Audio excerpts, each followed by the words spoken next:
science. And I think before I left there, I had taught every math course in the school and every science course in the school. They kept moving me around, trying to figure out what I could do. I started the computer science department in that school back when computers had less memory than our watches do now. I moved from there to Germantown High School as a classroom teacher, was promoted to an assistant principal, and then to vice principal. In Shelby County, the vice principal position in a school, in a high school, is that person who's responsible for the curriculum, teacher evaluation, professional development, and those types of things. From Germantown High School as vice principal, I moved to Gladeville High School as the principal in 1992. Very excited about that opportunity. Back at that time, a shift from Germantown High School, which was one of the state powerhouse schools at that time, to Gladeville High School, which was the second poorest performing school in our school district, and very small, and was fortunate enough to stay there for over 19 years, and was able to build that school from an underperforming school to what is now nationally recognized as a school of excellence. To take a PTA I remember my very first meeting with them at Gladeville High School. There were 5 of them there in that building, in that room with me, to have our first PTA meeting, to what has been recognized in the state as one of the largest PTAs several years running. And for a high school, I think that's an unusual accomplishment. It's easy to get elementary and middle school parents involved oftentimes, but to get high school parents involved to that degree, I was very proud of that accomplishment and that partnership that we had. I moved from Gladeville High School, the principal there, to the central office for Shelby County Schools. Came on board as the assistant superintendent for accountability, federal programs, technology, and then maybe you've heard about, we have a merge going on in West Tennessee, Shelby County Schools and Memphis City Schools. My primary responsibility for the last 16 months has been to be the chief transition officer. It's my responsibility to oversee the merge of the 2 districts. And that's from every aspect of those 2 districts becoming one. From building a budget to redesigning our central office, we had a conversation over lunch where we're making some decisions on transportation this upcoming week about outsourcing or insourcing. The same for custodial will be coming up to our board on the 25th. But those have all been my responsibility to oversee that work and make sure that those things get done. We did have a planning commission who made 172 recommendations to Commissioner Huffman as to how that should happen and what things should be included. High-level types of things, programming and those types of things, to kind of follow as a guideline. And then since then, we've identified over 11,000 separate initiatives that need to be completed before the schools can legally merge on July 1st and then open for school as one district on August 5th. That has been my job.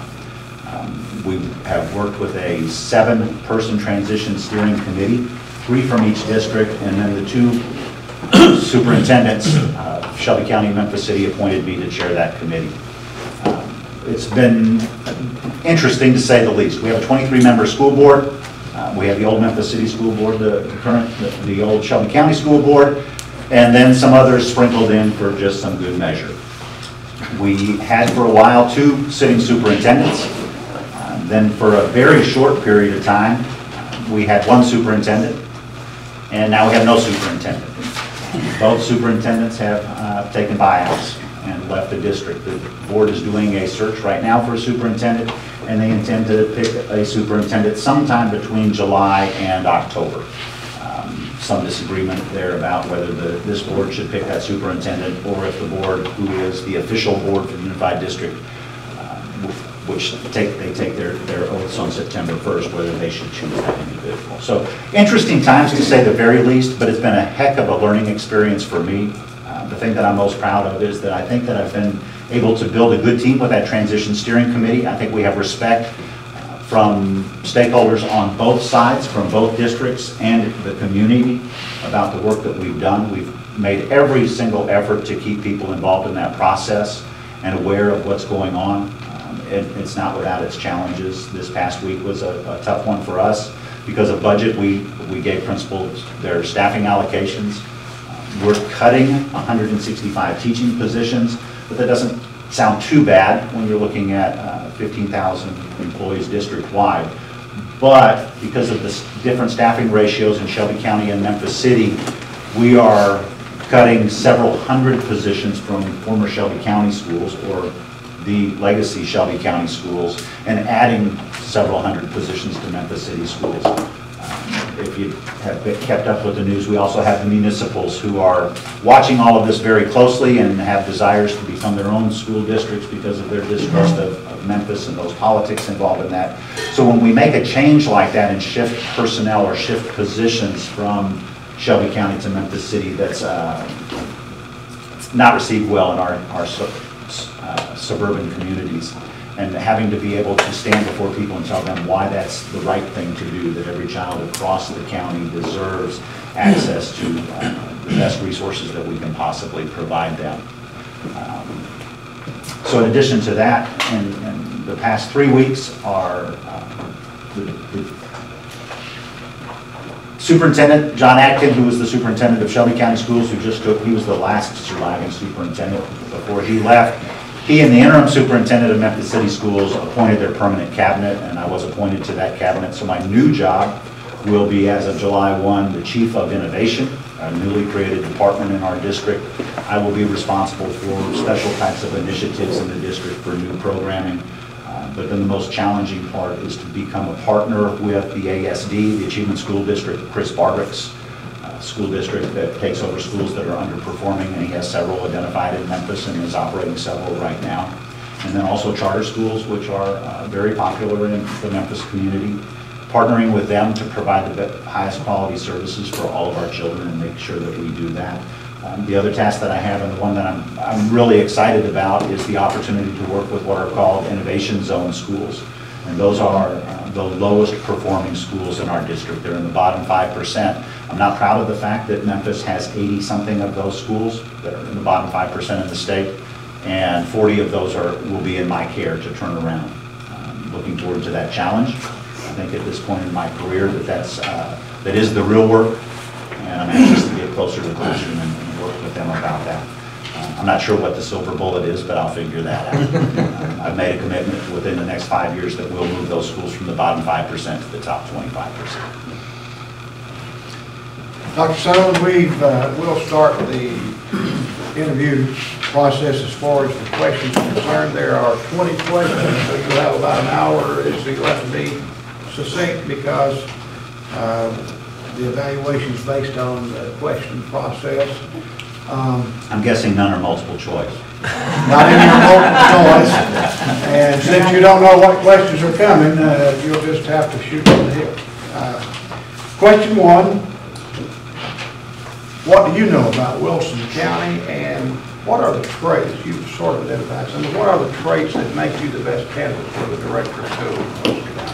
Yeah, I think Wilson, what you are experiencing in Wilson County schools is something that Shelby County schools went through beginning 20 years ago, and that's rapid growth, and then trying to figure out how to manage that. I can promise you from experience that it's better to manage a growing school district than it is one that's declining. We're experiencing that in Shelby County and Memphis City right now, and that's a tough thing. But it's also tough to keep up with that pace. You put some fiscal challenges on your local government, on your county commission, because you have capital needs and you have operating expenditures. Most people don't understand that school funding lags current enrollment by a year, that your funding this year is based on your enrollment last year, and when you're in a growing school district, that makes it a big challenge to just staff your schools adequately for the students that you have during a given school year. So facing those is a big challenge. But it's also an excellent opportunity, and we were talking a little bit over lunch. I think it's fantastic that you've got a community that has supported the capital improvements that you've made that are across the state unprecedented in both the number of projects that you've done and the number that you have on your slate for the future, and then the high quality of those facilities that you've put in place. Spent some time touring the campus of Lebanon High School this morning. Just done a terrific job with that. But I think the experience that I've had in Shelby County, seeing that growth, along with the experience that I've had, especially over these last 16 months, from top to bottom in 2 very different school districts, that knowledge and managing and building budgets and relationships and building a team that can see a vision and for the future would make me an excellent candidate for you here and a partner here with the board in what you're experiencing in Wilson County. Tim, the second question would be, and listen real carefully to this because it's a single question of 2 parts. First, tell this board through a descriptive means your leadership style and your philosophy on leadership, and secondly, in concert with that, what role does a principal play? Okay. My leadership style, I think the undergirding philosophy that I have is that there's good in all people. All people have potential to succeed, and a leader's responsibility is to equip them to be successful and put them in a place where they can experience success. Nobody wakes up in the morning, whether it's a child in school or an employee for an organization, nobody wakes up in the morning and says, you know what, I want to fail today. I want to be unsuccessful. So if you base your philosophy on that, and then you shape everything around trying to arrange, remove obstacles, provide resources, provide training opportunities, provide a collaborative effort for everybody to be successful, everybody wins. Now, unfortunately, it doesn't always work out for every single individual, and you have to be able to have those tough conversations, and I'm willing to do that. My teachers would tell you, or the leadership, the staff in the 2 districts that I've been working with, will tell you that I have high expectations. First for myself, but then for everybody involved in the work that we're doing. It's much too important, it's much too critical. I'm not heavy-handed, but I am very reflective. At a school like Collierville High School, from one of the bottom performing schools to a nationally recognized nice school of excellence, where teachers were proud to work in that environment. And when you look at schools and the role of the principal, that is the principal's responsibility. The principal's responsibility is to grow every single student in that building, remove those obstacles and provide those resources. You'll always be successful. Number 3 has 3 parts, so we'll take them individually.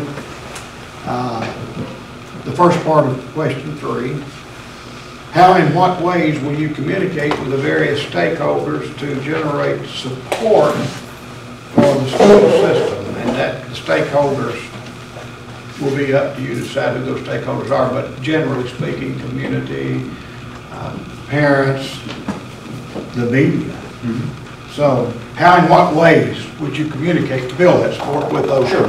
Several different ways, and several ways are better suited for different stakeholders.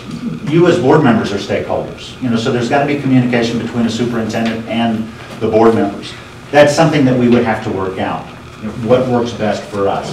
Some of my board members now want a weekly report by phone. Some would prefer just a weekly update by email. Some, they only want to talk to me when there's a problem. And so we'd have to figure that out together. The greater public, especially government, parents, voters, taxpayers, need to be communicated with as regularly as possible. And that's through different forms of media. And communication is 2-way. So it becomes, the newspapers, the radio, television, public forums, listening sessions. And I think oftentimes when district leaders or school districts think about communication, they all think about marketing and sending information out. And they forget that piece about listening. So collaboration with parent groups, regular meetings scheduled with the leaders, the parent leaders of our schools is an ultimate must. The same is true of teacher leaders, so that there's a positive relationship and rapport with teachers, so that when there are those obstacles or those bumps, number one, the superintendent is aware of those and can respond to those, but then also can partner and gain the wisdom of the teachers that are there. They do the real work of the district, so that relationship has to be there. Regular communication, face-to-face with principal leaders in the buildings is a must. And then in a county like this, where you're experiencing that rapid growth and relying on your county commission to fund your district, regular communication and conversation, 2-way, with your county commission is going to be critical to the success, and that's the superintendent's responsibility.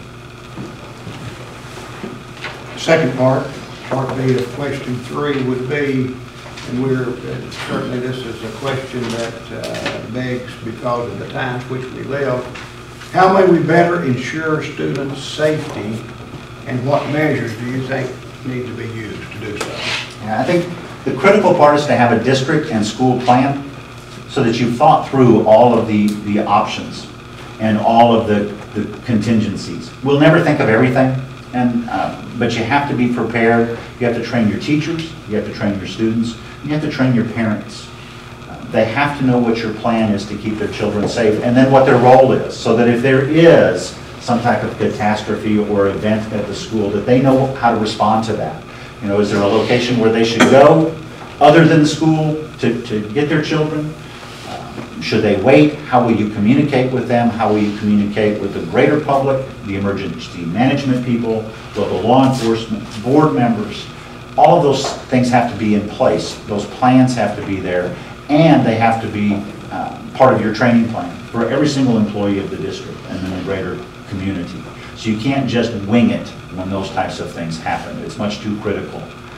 You have to collaborate with your first responders, whoever they might be, the law enforcement, so that's local police, sheriff, fire departments, those types of people, as to every single campus needs a separate plan based on the location of that. You've got to have controlled access to your buildings and figure out from a security standpoint how you're going to control that access in and out of your facility, what type of checks you'll do on people who come in. One of the things that we do in Shelby County is we do a driver's license check on a national database for every individual who walks in our buildings.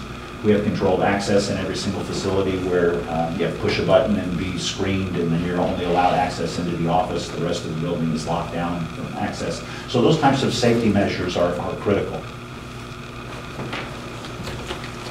Then, part C, what is the greatest challenge? This is general, broad brush. What is the greatest challenge that faces public education today? It's an easy answer would be finance, but I think finance is just a small part. Districts across the nation are all in budgetary woes. But the reason that they're in those budgetary woes is, I think, a lack of understanding and support for the work that we do. And I think it's back to that two-way communication that is often left out of the equation. We're taxpayers and people in government who make decisions regarding funding for schools or make laws that govern schools aren't kept in the loop about what really occurs in schools with children on a day-to-day basis.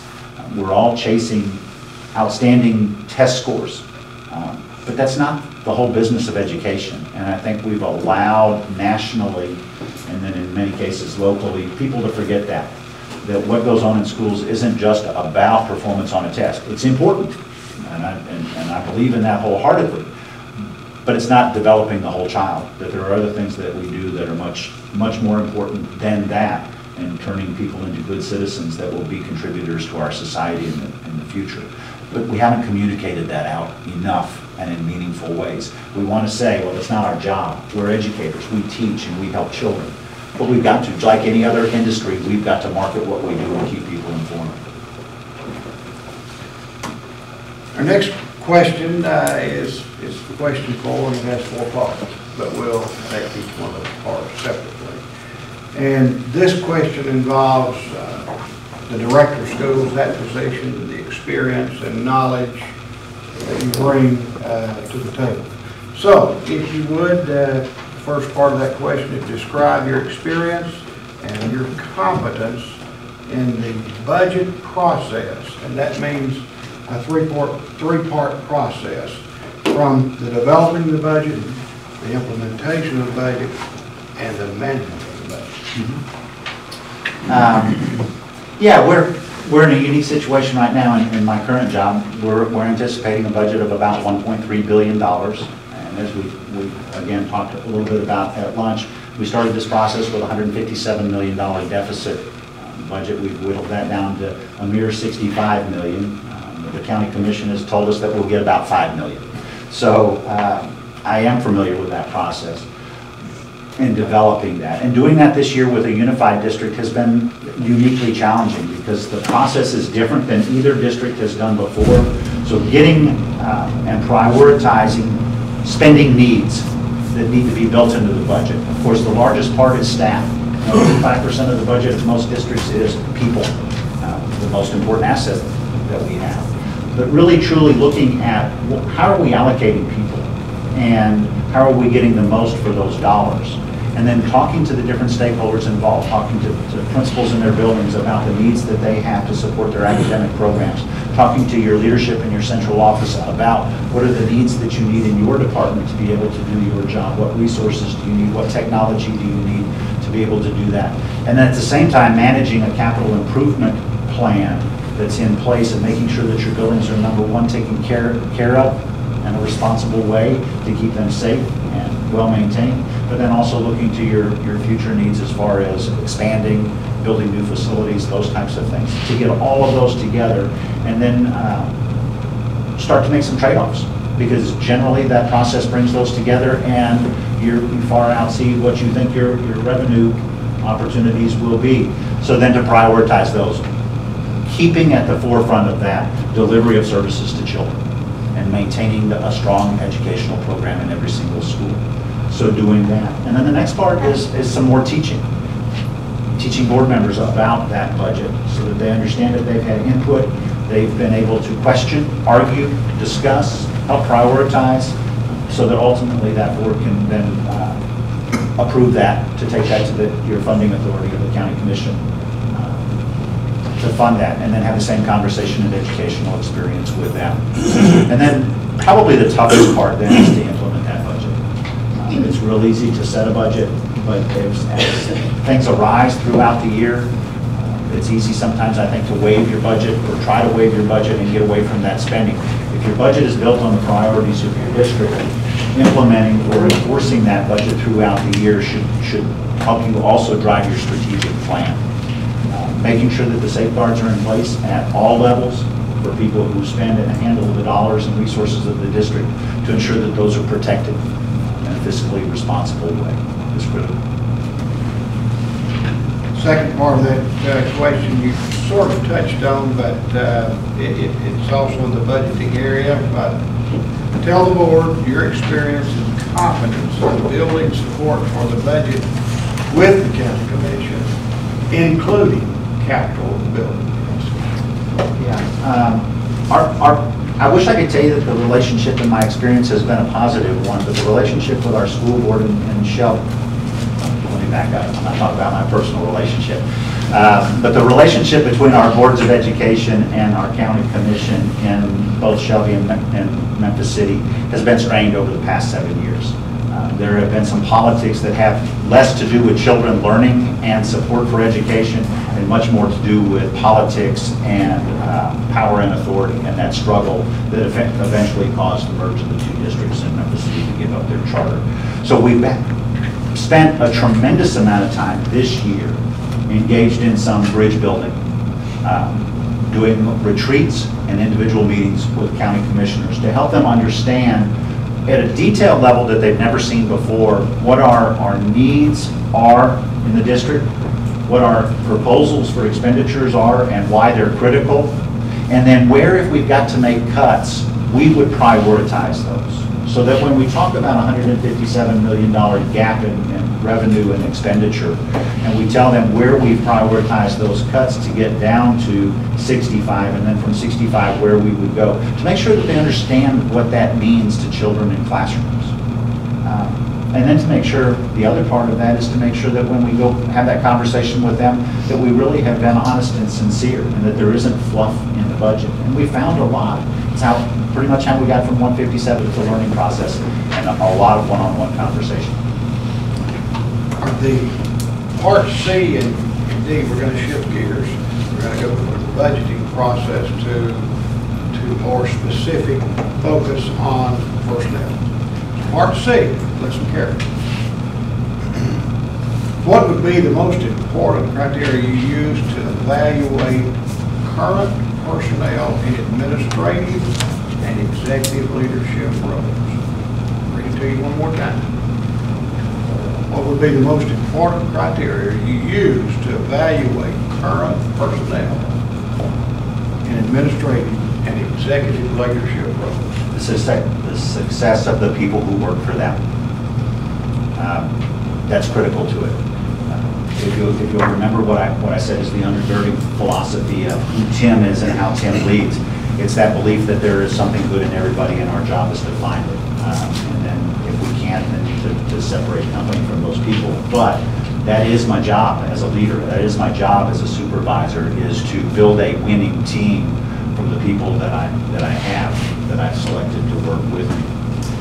And that's what I would expect of the people who work under me, to do the same for the people who report to them, to help them be successful. And in different areas, that means different things. So if it's in maintenance, it's, you know, how are our facilities maintained? How many repair tickets are we processing in an efficient way? How are we managing that budget? If we're in the academic realm, then how are the students that are under our care performing academically, and how are we addressing that? It's in the area of student services and or attendance. What does our attendance rate look like, and what are we doing about students who are truant from school or aren't getting to school, and how are we helping them do better in that area, and how are we helping the people that do that work directly with children do their jobs better? And part D, again, a relationship role, but it's a specific, very specific question, and certainly one that would be directly impacted by your past experience. So what is your experience and competence in dealing with this? What role would athletics play, and how would you evaluate a coach? As a high school principal, I've had a lot of experience with this, and oftentimes I've said 49% of what we teach young people while in high school comes from extracurricular programs. There are a lot of people who don't believe that sports may not have a strong place in public education. I would beg to differ with that. But sports and clubs and those types of things are how we teach people to be citizens and how to work as a member of a cohesive team toward a common goal. So those things are vitally important. So when I'm looking at evaluating a coach's performance, everybody wants a winning coach. Everybody. There's not a person that I know that's been affiliated with any type of sports program at any level, from Pee-wee through professional sports, that wants to be part of a losing organization. But the most critical thing that I insisted of my coaches as a principal was that they turn young men and women into better people than they were than when they started with them. And that means they help them develop in character, in sportsmanship, in teamwork, and in academics. The coaches that worked for me and under my care had to be excellent classroom teachers. They had to set that example for two reasons. One, for their peers, as other teachers looked to them to see what type of teaching they did in their classrooms, but also for the students on that campus. That they respected that coach and the relationship that they had with that coach on the field, and that coach saw that academics was important, therefore academics must be important.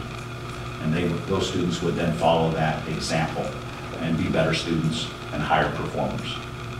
It's the end thing is, what type of young adults did they produce? Okay, we're ready for question number 5, and question 5 has 5 parts. These will all be very specific oriented questions. Relate your experience and your philosophy on each of these following areas. Area A, block schedule versus a regular standard period day. Okay. If you recall, my new job is Chief of Innovation, so I'm not afraid to try new things or do different things. Oftentimes people have accused me of my philosophy also being, if it's not broken, break it.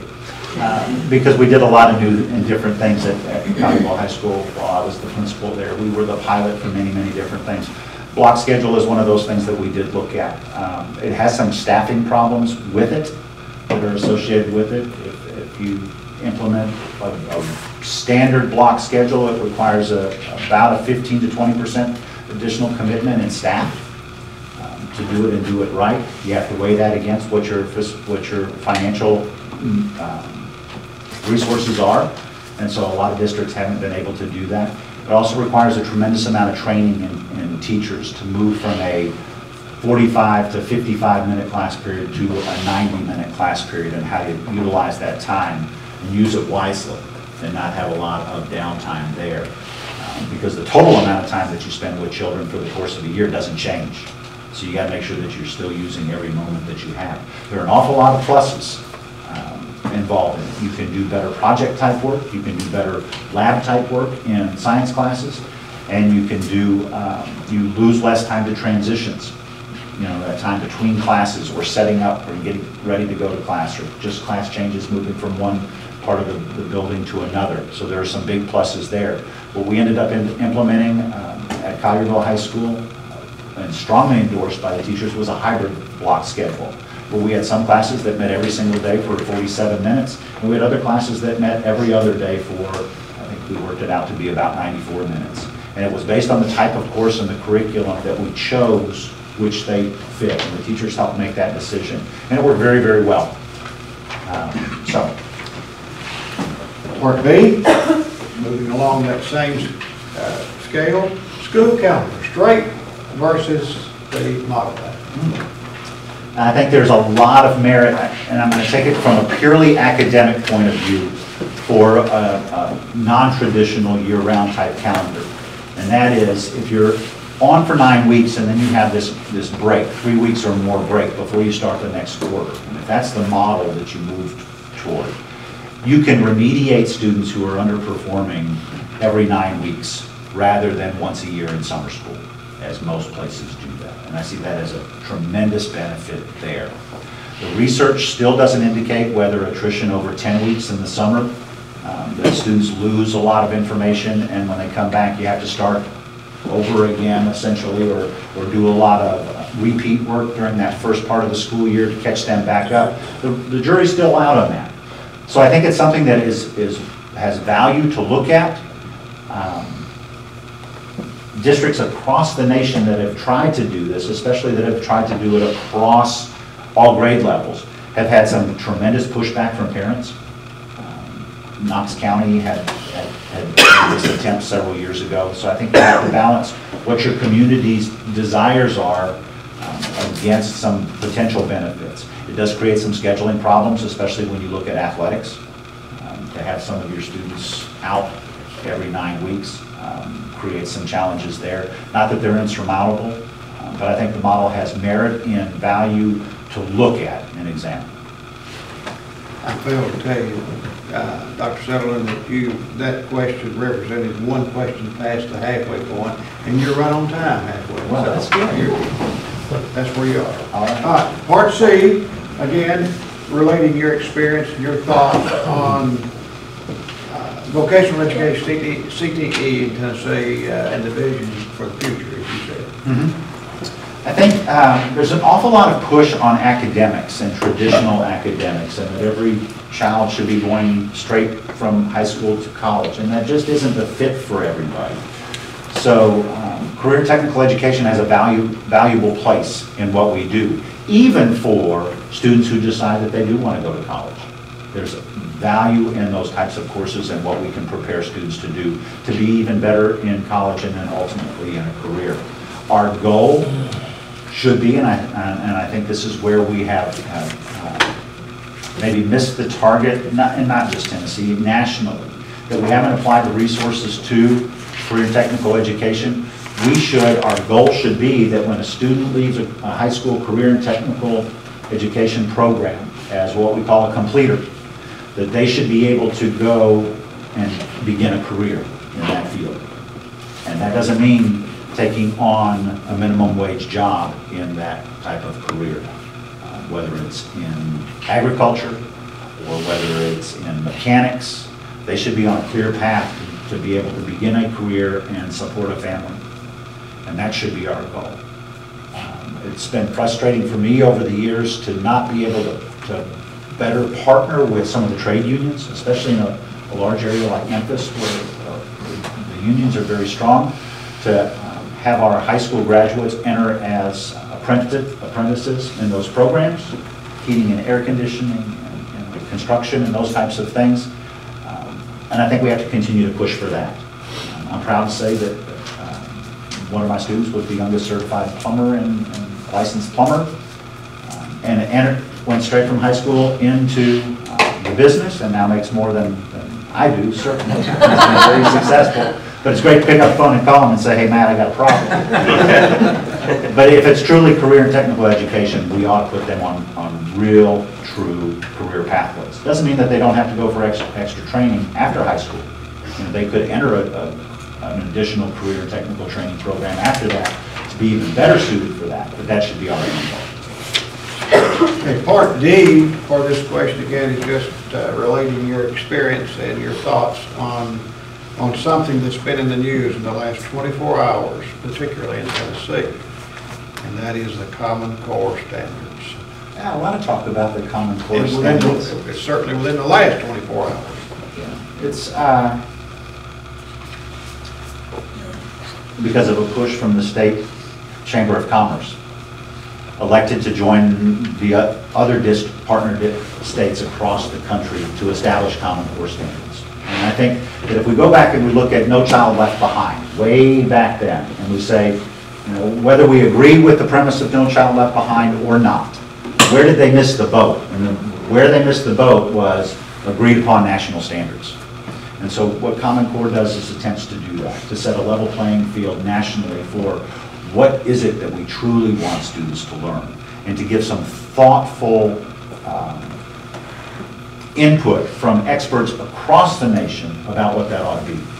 And what we have figured out in that process is it isn't just rote memorizing of factual information and hundreds of different learning standards, but it's can we teach children to think and problem solve and use the information that they have to think through a solution to a problem or seek out an answer. And that is what we need to be doing. And that is the value of Common Core. Controversial right now, requires a lot of training, but I think in the end, our students will be better prepared because of it. Okay, the final part of question 5, again, your experience and your thoughts on academic achievement, specifically TBOS. Another controversial one, especially now that we're talking about differentiated compensation based on student performance and teacher evaluation. I'm a math science guy. I am a believer in TBOS as one tool to measure the effectiveness of teachers. I believe in the math behind it. I believe in the science behind it, that you can indeed predict how a student should perform on a test and measure how they actually did perform against that. So in premise, I believe with TBOS. Is it the be-all, end-all? Absolutely not. But I think it's an important part of the equation. When you look at different students and the types of supports they may have, the economics in their household, the challenges that they may have, or the enriched experiences that they may have, all children do not enter school each day on a level playing field. And if we're going to hold teachers accountable for that, and we're going to try to measure our effectiveness with students, it can't just be about the ultimate achievement, which is why Tennessee works so hard to develop TBOS and are light years ahead of many other states. We want to measure how far did we grow that child from wherever they were to wherever they can be at the end of the year. So I'm a big believer in TBOS for that. But I don't think that it doesn't measure our whole preparation of the child and the type of person that they will be when they leave our schools. So, and I don't know, the problem with that part is that nobody's figured out how we measure citizenship and how we measure integrity and honesty in industry. So we use TBOS and other standardized tests. But I think they're good tools, but they are just that, tools. Our next question, Dr. Setterlund, is a very specific question, very straightforward. What question is important to ask if a school is not achieving academic success? Why? That sounds pretty simple, but I mean, that is what you're trying to ask. Why? But then you got to start figuring out, okay, what are the reasons? You know, and then that involves different conversations and really digging into that data and taking a hard look at it and differentiating. Is it this teacher, that teacher? Is it this grade level, this subject area? Where are we seeing that poor performance? And is it in just this school or is it across the district? In our district, and we saw one year that it was across the district, every single school, middle school, scored poorly in the same subject area. So it was a flaw in the curriculum. And some professional development and curriculum realignment solved that problem for us, and we started to make gains the following year. So you have to ask those questions, looking at the data and figuring out, okay, is it isolated or is it systemic throughout the district? Is it isolated to a school or to a teacher or to a subject area or to a grade level? Before you can start determining the root cause of the problem. And then once you figure that out, then you've got to figure out, okay, now what's the appropriate solution? Is it to adjust the curriculum, provide more training and professional development for a teacher or a group of teachers? Or is it to ask a teacher to leave the building? Dismiss a teacher because they're just not getting results year after year after year. So you have to weigh all of those out to determine the next course of action. Next question is a two-part question as well, and you have about 30 minutes left, so you're doing well with the time. It's a two-part question, and it involves relationships with school board and director. First part of this question is to describe to this school board your working relationship with your school board and your perception of the roles of the board and the roles of the director. Okay. With my current board, I did tell you before that we have 23 members. Right? So it's a little bit different. And I think, unfortunately, there are still hard feelings on our board. There are the legacy Memphis City board members and the legacy Shelby County board members. And those two groups don't get along.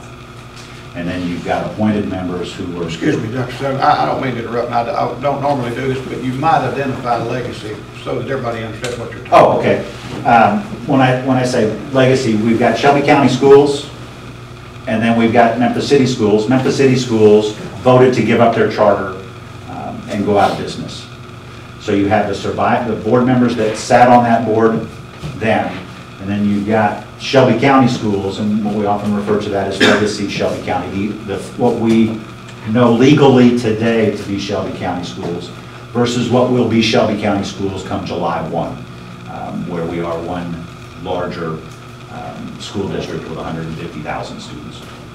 So that's the difference there. So we've got those two boards, and then we've got some that were appointed to kind of be neutral parties that sit on the board. And it's an interesting thing to watch how they don't interact or do interact negatively sometimes. But my role with them, my interaction with them has been pretty good. Through this transition, my job has been to keep them informed, and when we go for a decision, preliminary budget, transportation, custodial, all of those policy changes that have to be made to have our policy manual ready, those types of things. It's an awful lot of conversation with board members. And most of that conversation taking place outside of the board meetings. Because of Tennessee sunshine laws, it's a lot of one-on-one conversations, either in face-to-face meetings or telephone calls, sending information out to board members, and then fielding questions about that. But my job is to make sure that they have all of the information that they can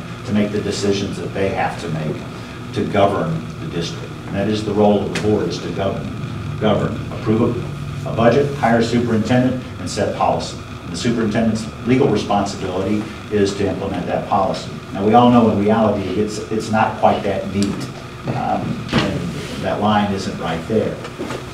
You all as board members were elected by people of this county to manage the school district, and they have particular needs and expectations of you, and you should have those similar types of needs and expectations from a superintendent as they operate the district, and you should be partners in that process. And that would be my goal, that would be the relationship, that we would be partners working together. That I would be the full-time person on the ground doing that work, but you would be helping me direct that work. Second part of that is also a relationship question and respect. How would your last board, your current board in this case, describe your ethics personally and your work habit? I think they would tell you that I work tirelessly and I am completely ethical, honest, sometimes brutally. Board members have to know the truth. I think all too often, without calling names, I watched a superintendent make his full-time job managing board members and trying to manipulate board members. And it just does not work because the real work doesn't get attended to. And if a superintendent gets sidetracked into that type of role and ignores the rest of the district and isn't honest with board members, they can't make good decisions. I would never, ever want to be in that position. The board members that I have right now will tell you Tim Setterlund is a straight shooter. He lets us know what's going on, where the problems are, where the successes are, and what he feels our appropriate action should be. That he brings us good, solid recommendations. They don't always agree, and they don't always follow my counsel, but they'll tell you that I was always straight with them. 3 questions left, and this one particularly you'll have to give some thought to, so listen carefully. Evaluate your skills for this school board in dealing with 3 areas. You can combine the areas or take them separately, however you want to do it. Your skills in dealing with adversity, criticism, controversy, and you may want to use an example if you'd like. Merge just fits all of those, and I hate to keep relying on that, so there's some things there. If you're doing your job, there's always going to be some controversy. People don't agree. I think we had this conversation at lunch too. If a school board or a county commission were made up of 1 member, it'd go real smooth. Probably wouldn't always be the right direction. Anytime you have more than 1 person, there's an opportunity for controversy. But you have to manage that. And you have to figure out, okay, what are we going to learn from this? Butting heads is okay as long as you can come to a resolution that's in the best interest of children. And that's always my goal. There are people that have worked with me that haven't agreed with me, and I respect that. And if Tim is headed down a wrong path, I expect somebody who works for me to tell me that. You know, I think that's a bad idea, and here's why. As principal, I set up a think tank that met on Wednesdays. It was open to anybody who wanted to come, whether that was a member of the community, a parent, a student, a teacher, another administrator, anybody who wanted to show up and had an idea or thought that was on their mind that week, we would talk about it. And we didn't always agree, but anything was up for conversation on Wednesday afternoons, and I learned a tremendous amount. I learned a long time ago that Tim doesn't have to be the smartest person in the room, but he has to be smart enough to keep an open mind and listen to people that are smarter and do have better experience. So it's one of the things that I've prided myself on. I'm also very decisive. Too many organizations fail to be successful because of lack of decision. Not that it's always the right decision, but if you're stalled waiting on a decision, you lose a lot of opportunities. So weighing input from other people and then making a decision and moving, and people will follow. Can you give me the number 1 and 3 there? Evaluate your skills in dealing with adversity, Yep. criticism, controversy, and an example. Okay. Let me give you an example of controversy that was tough for me.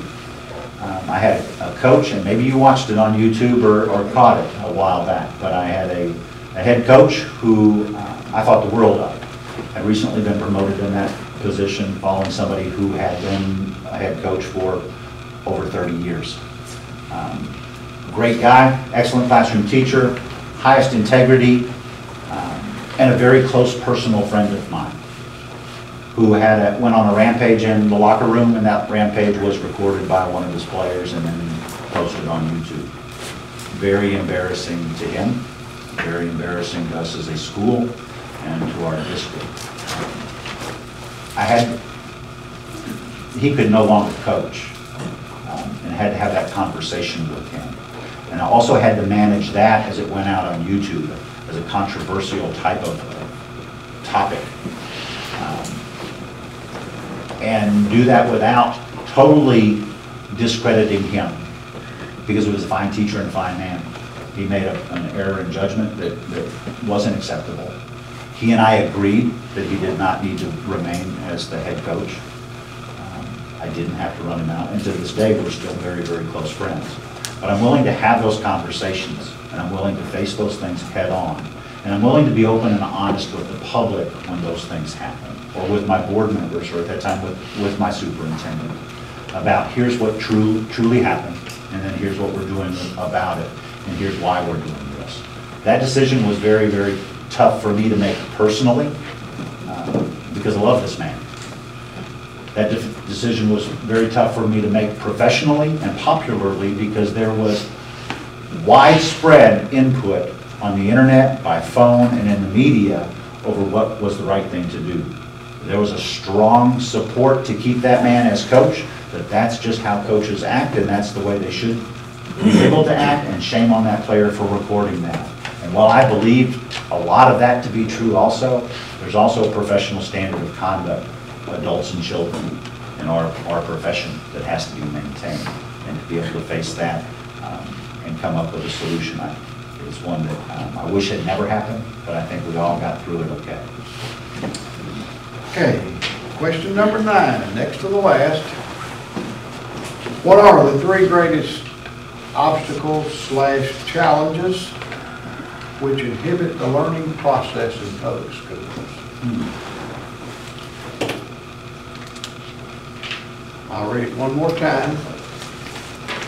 What are the 3 greatest obstacles or challenges which inhibit the learning process in public schools?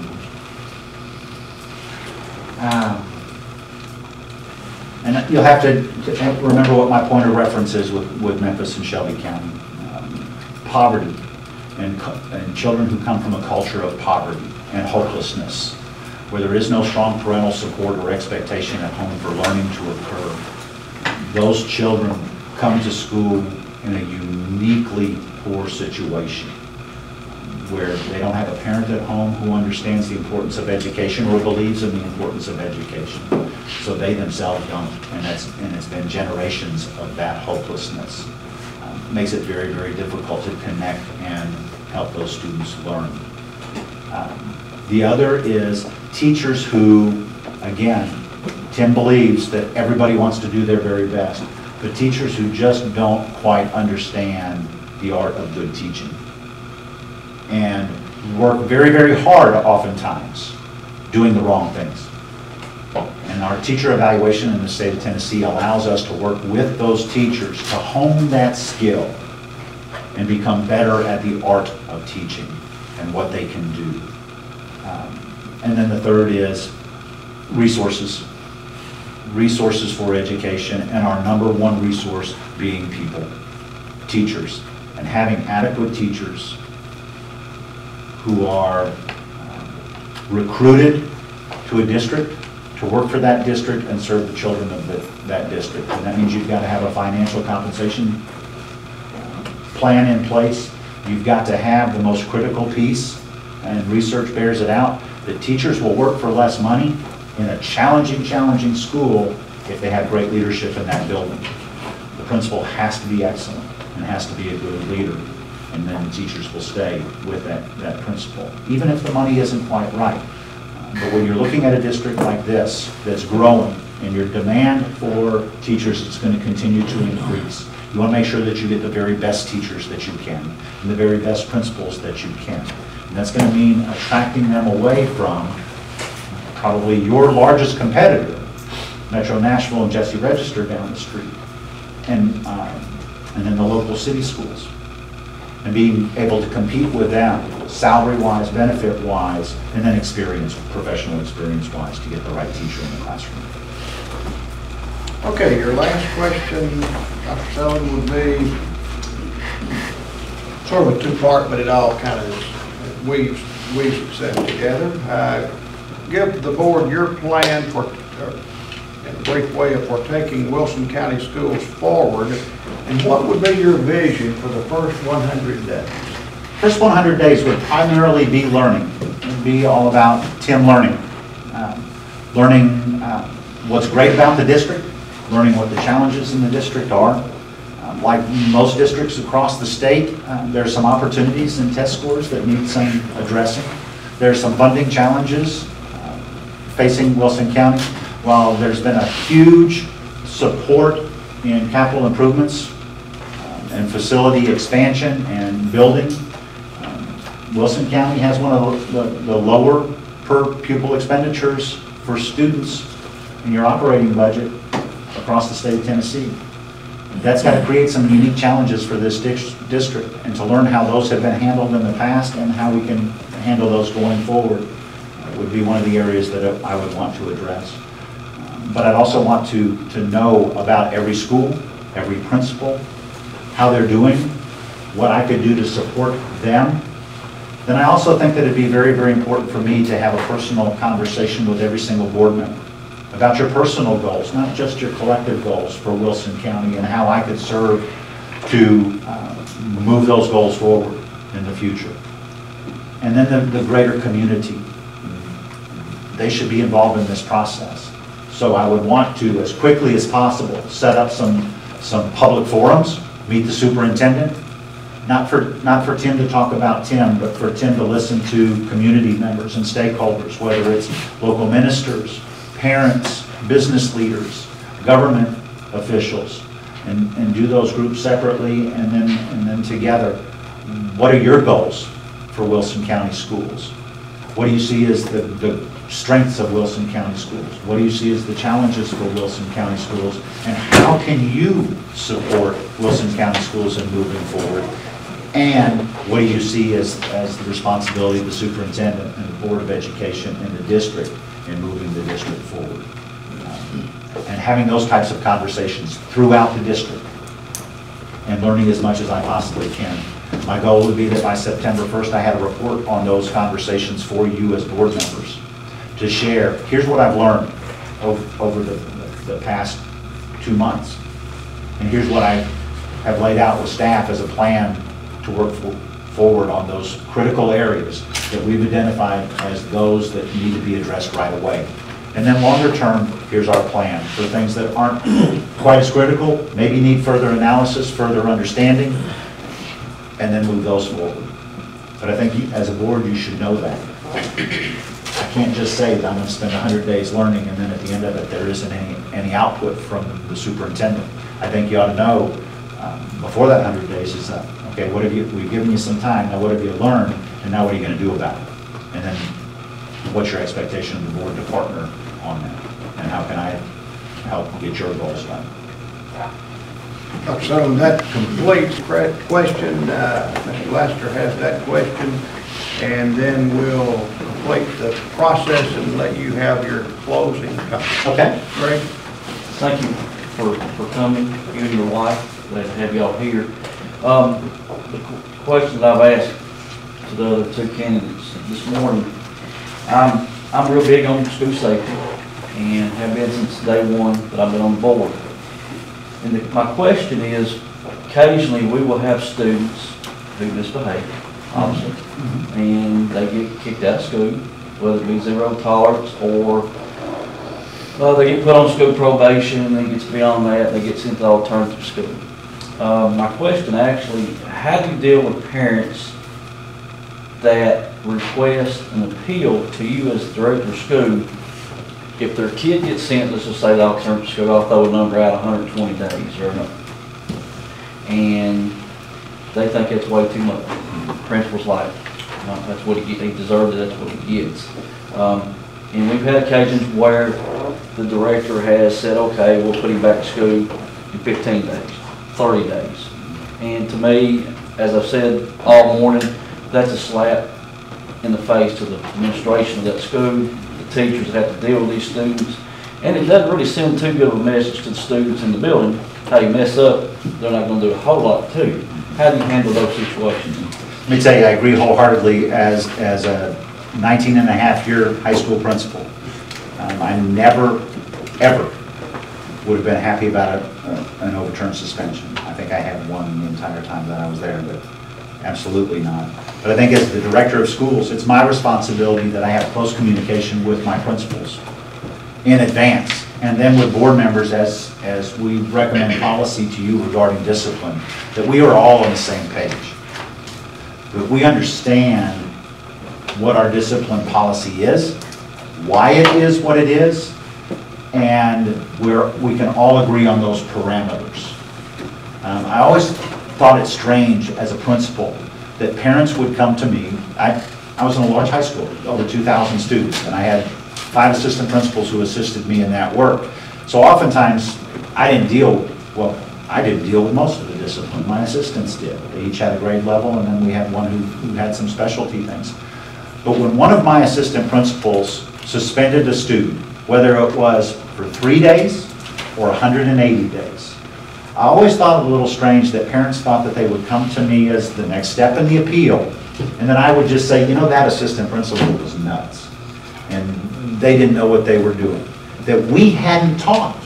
We may not have talked about that particular incident, although usually we had, and we made that as a joint decision. But sometimes we didn't. But we all agreed what discipline was about, and what its purpose was, and what certain consequences would merit. Whether it was 3 days, 5 days, 10 days, it doesn't really matter. But we all knew, we were on the same page. And I think that's the key. As the director, I think it's vitally important that every single opportunity that I would have, I'm supporting that building level principal in the tough job that they have. It's also my responsibility to make sure that we've had the conversations in advance so that we're all in agreement. That it isn't just Tim's way, but that we agree. Because that principal has a tremendous responsibility to maintain order and safety in that school building. And it's my job to back them.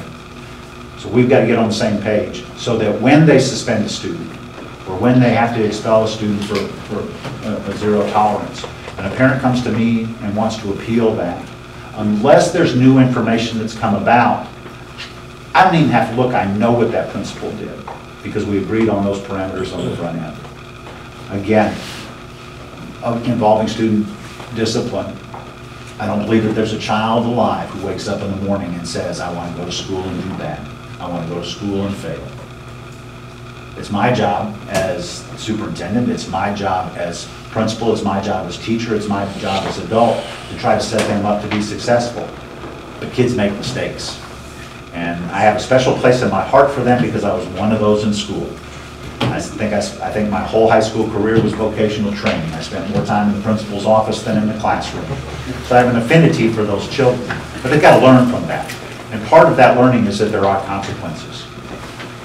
In my building as principal, discipline was always swift and severe. The children knew that, the parents knew that, and my assistant principals knew that. But it wasn't without love, because I loved every single child in that building. And every single time that they made a mistake, I wanted them to learn from that.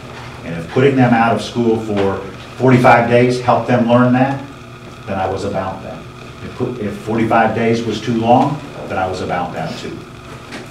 But there have to be consequences. And then the other piece of that is if we're going to put students out, we've got to make sure that we've got a good alternative education program that helps them learn, that helps them continue to do their academics while they're out, but also addresses that misbehavior or that poor choice, usually is what it is, that poor choice that they made that caused them to be in that alternative school. But I never ended a single conversation with parents about that I didn't tell them to go home and hug their child anyway.